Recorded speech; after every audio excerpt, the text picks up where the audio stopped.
Alors, je vous propose de revenir ici dans l'image du désert avec quelque chose d'un peu plus simple pour l'instant parce qu'on n'a pas encore mis de calque de réglage pour corriger le chien et le décor. L'autre image, vous pouvez la fermer si vous voulez, ne pas la garder ouverte dans Photoshop parce que ça bouffe quand même de la mémoire d'avoir ça ouvert dans Photoshop. Au fait, combien elle pèse Donc si je suis en mode fenêtre, là j'ai enfoncé la touche F pour être en mode fenêtre flottante. Normalement ici on vous montre ce que ça donne, ce que ça prend comme mémoire. Alors vous avez deux chiffres, donc d'abord vous avez un menu ici qui vous permet de choisir ce que le petit cartouche ici vous indique.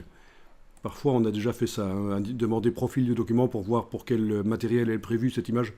Mais si vous laissez Photoshop, si vous avez remis à zéro Photoshop, voilà ce qui vous indique, c'est le premier item de la liste, les tailles du document. Donc vous avez la taille du document sans les calques et la taille du document avec les calques. Enregistré en quel format, peu importe, parce que c'est la taille du document ouvert dans Photoshop en fait, donc non compressé en fait, non compressé par le format PSD sur le disque dur, qui sera peut-être plus petit que ça en fait. Hein. Il est pas, oui, l'image ne fait peut-être pas 300 mégas, elle ne fait pas 300 mégas d'ailleurs. Si je vais voir ici, elle fait 300 mégas, parce qu'il y a plein de détails. Ok, elle fait 300 mégas.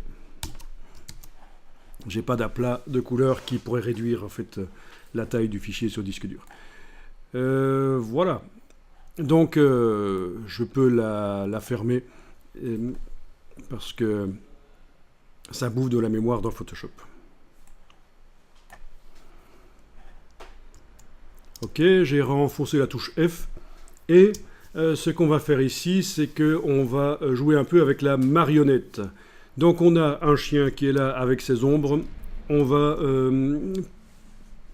enregistrer le fichier sous un certain nom, un nouveau nom, pour être certain de garder cette version-là intacte, parce qu'on va peut-être en avoir besoin si on fait foirer tout avec la marionnette.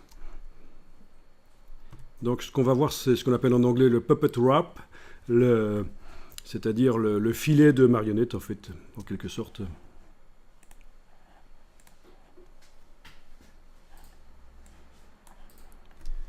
Donc que j'aille jeter un coup d'œil là-dedans. Un groupe avec le chien détouré, plus toutes ces petites ombres. Bon. Le plus intelligent à faire, c'est... D'abord, qu'est-ce que c'est la marionnette? C'est un système qui va vous permettre de repositionner les pattes, la tête, tous les éléments distinctifs du chien, on va pouvoir les repositionner.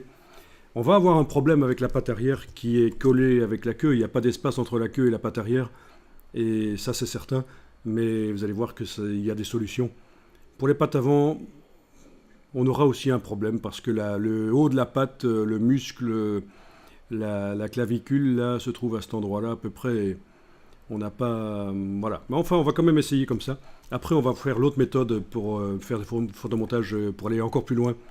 Il va falloir détacher les pattes, les éléments distinctifs de l'animal sur différents calques. Mais essayons déjà comme ça. Donc, le plus intelligent à faire, ce serait de ne pas faire la marionnette sur le groupe, parce que ça va aussi jouer sur les ombres. Donc on va plutôt le faire à l'intérieur du groupe, la marionnette, sur le calque ici du chien.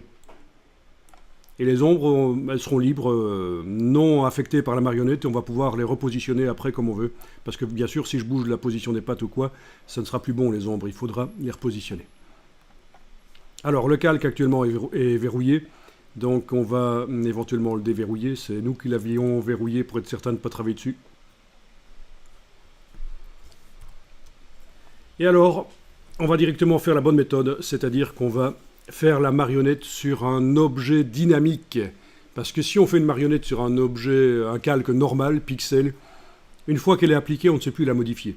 Donc autant convertir ce calque en un objet dynamique. Alors vous faites un clic droit à droite du nom et vous demandez convertir en objet dynamique. Et voilà. Donc le masque de fusion n'a pas disparu, il est à l'intérieur de l'objet dynamique.